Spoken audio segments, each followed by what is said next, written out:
So, nandito tayo sa Red Motorfield ngayon at sa mga nagtatanong, ipapakita namin kung ano yung mga kinustomize namin dito. So, lahat to ng design para sa PV1 is customized at design ng Red Motorfield. So, unang-una, ang ginawa namin is nagpalit kami ng gulong, harap at likod, yan. Mas, ang kinuha namin ng gulong is yung mas malayo yung maano niya para mas maganda ang grip niya pagdating sa off-road. Yan, at harap at likod, pinalitan namin. Second is yung spoke niya at hub niya is kinulayan din namin ng black para mas maangas siya. Black yan, powder-coated yan. Then, pangatlo, itong stock lang to, yung stock niya na fender, front fender. So, kinatlam namin siya para maging maiksi siya. Kasi, masyadong mahaba. Then, third to, nagpalit din kami ng handlebar, tsaka custom na rin kami ng riser para mas maganda yung handling niya. So, mas mataas na siya ngayon. Then, same time, yung shifter niya, pinutol namin. Tinanggal din namin yung fender extension niya dito. So, ginawa namin ng tiny. Yan. Balikinat namin, tapos lagyan namin ng cover pa. So, yan yung mga basic na pinalitan namin. So, dito naman tayo ngayon sa front bracket niya. So, ito gawin ng Red Motorfield to. Pwede naman sa rin ng bag dito to 10 kilos. Metal plate po yan, CNC, so nakalogo rin siya. Then, sa headlight grill niya, yan, gawa rin ng Red Motorfield yan. Para sa headlight grill niya. Tapos, para dito sa gitna, para pwede na rin maglagay ng bag, hindi madadasgas yung fairing mo. Naglagay din kami. Metal plate din yan, CNC.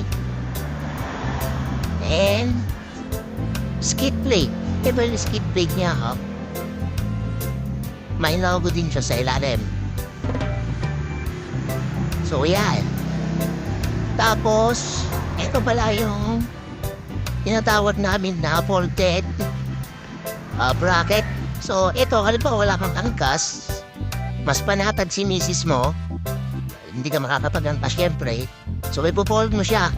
Pero kung may backlight ka, iangkas mo si misis mo, girlfriend mo, or kicks mo, ano mo mapakito. So, napupold siya, papunta sa likod. Yan, may lock din siya dyan. May lalak yan. Well, folded, balik mo. Pero mas stable kasi pag halimbawa wala kang angkas, so ganyan lang siya.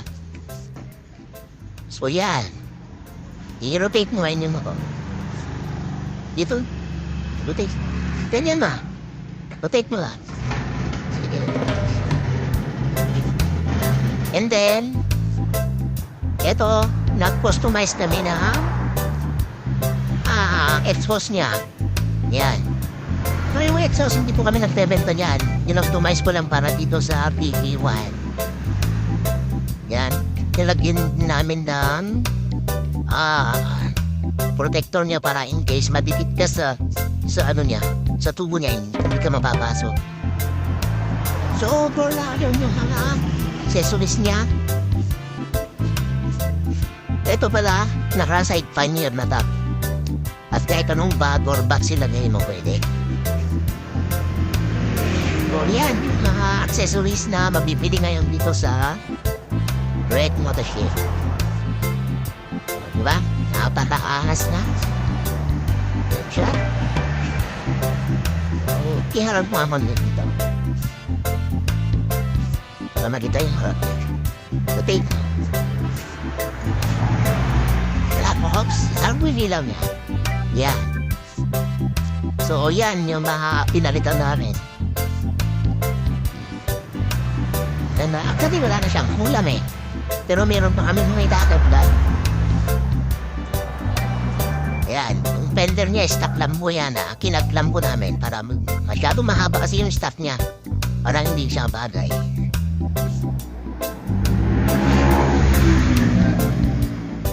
ready na para sa trail. Kung mag-trail ka, okay din naman yung stop pero mas maganda kasi pag di ba nag-trail ka, papalitan mo siya na ganito. So yan. Lahat po yan dito sa Red Moto Shield na customize. At lahat po yan available na, pero alam po yung tambucha kasi medyo mahirap po gawin. So, pwede na lang tayo siguro kung order sa online. Pero kung nakita. So, yan na po. And thank you.